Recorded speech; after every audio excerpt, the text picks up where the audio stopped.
Hello, everybody, and welcome back to the workbench. It's not looking very workbench-like, I know, but I've come to bring you something that we've not done on the channel before, and that is a product review. But it's a review of a tool, and I feel that goes in quite nicely with the channel, and this is the Rule 1, which is a joint product between TSDesign and Railway Mania. So before we start, I'd like to point out there's a link down there to buying yourself one of these tools. So what is the Rule 1 by Railway Mania? If we start on this side, which very nicely shows the Railway Mania address, that is the site you can get these from. It starts by having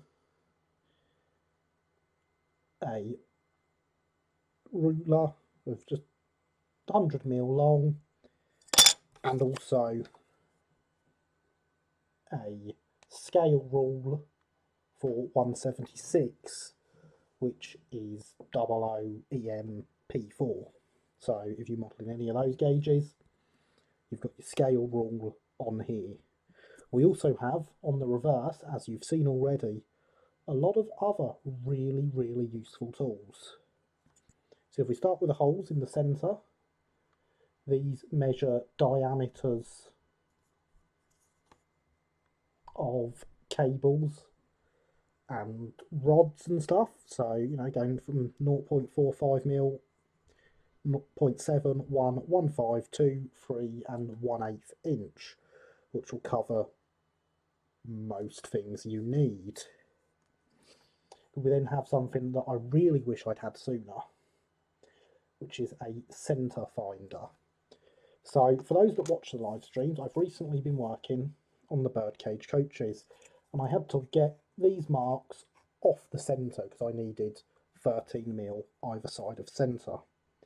Having this to align like that and be able to find the centre point and that 13mm either side would have been so helpful on the live streams, and it's going to be so useful in the future. But that's not all this has. So we have down the end here, we have a track gauge for 00 track, and then we have some height marks.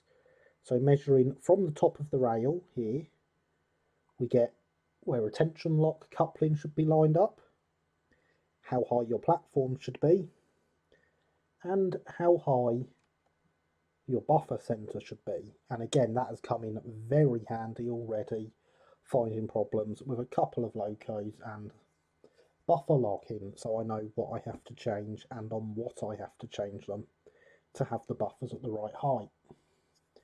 If we then turn it round, we have from the edge here to here is the spacing between an average pair of buffers. So that would be your buffer centre, that would be your other buffer centre. Nice and simple. Then we have, as we work our way down, the double track spacing. So if you put that on a layout with one track, with 2 rails running down here, 2 rails running down there, that is your 6-foot spacing in between the rails. And I have checked it on Oak Hill actually, and it is what the Pico spacing is on there, which is handy, very handy. We've got down the bottom here a back-to-back gauge for 00 wheels. So again, on my carriages for example, that sits between the wheels, and there we are. They are the right distance apart for 00. They're not going to derail because of being too far apart or too close together. And then as our final little tool on here, a 5'9" tall person, so average height person. And all of that is on one very simple, very easy to keep on the workbench at all times tool. I can see this being really, really useful. So well done to Tom and Corbs on this one. So I say, there is a link down there for you to be able to purchase one. And I hope you have found this useful.